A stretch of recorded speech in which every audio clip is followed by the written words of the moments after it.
Hi everyone, my name is Trinity and I play the violin in the San Clemente High School Fortissimo Club, and today's lesson is going to be the proper bow hold. So first things first, I'm going to start by going over the parts of the bow because I will refer to those quite frequently in the video. So we have the tip of the bow, the bow hair, which you should never touch with your fingers, the stick of the bow, and then we have the frog of the bow, that's this black piece right here, the finger pad, this rubber piece, and then the end screw.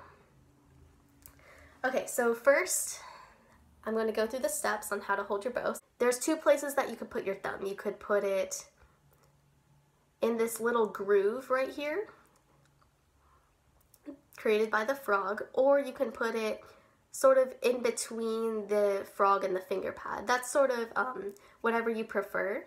I prefer to have it in between the frog and the finger pad. That's just what's most comfortable for me. So you can try both ways, see what's most comfortable for you. So you always want your thumb to be bent. You never want it to be straight because that's going to cause some tension, which is going to interfere with technique later on. So you always want your thumb to be bent. And then you're going to place your middle finger and your ring finger directly over the stick. Make sure they're relaxed. You never want to be like squeezing the bow, ever, because tension is the very last thing that we want when we're playing an instrument. So we're gonna do that, and then we're going to just gently place your index finger around the finger pad. So you want it to be curled around the stick, again, not squeezing. And then you're going to place your pinky finger on the stick, making sure that it's bent and curved. You never, ever, ever want your pinky to be straight like that. That's a common problem that I see. Make sure it's always bent, because when we start doing certain bow techniques, you want your hand to be able to move nice and freely. And if you bend your pinky, see, I can't move my hand much. So you just want your bow hold to be very relaxed and very mobile. And also notice how my fingers are not straight up and down like that. They're actually leaning towards the tip of the bow. Another thing I want to talk about is tension in your bow. So a general rule of thumb is that your bow hair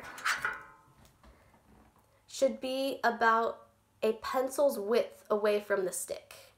So, and you have to use this end screw to either loosen it or tighten it so that it can be that width.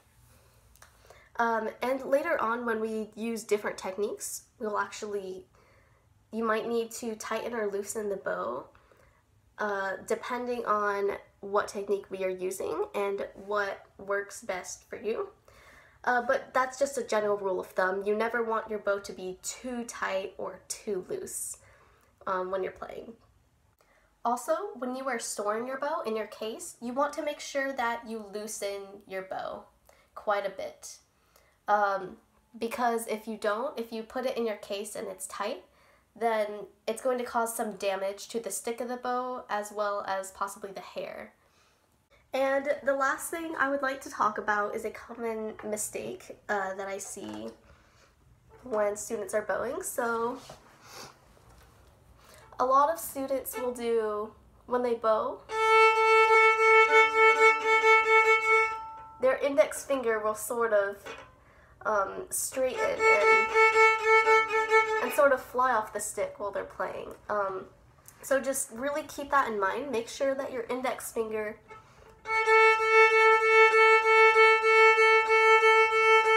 is always on the stick.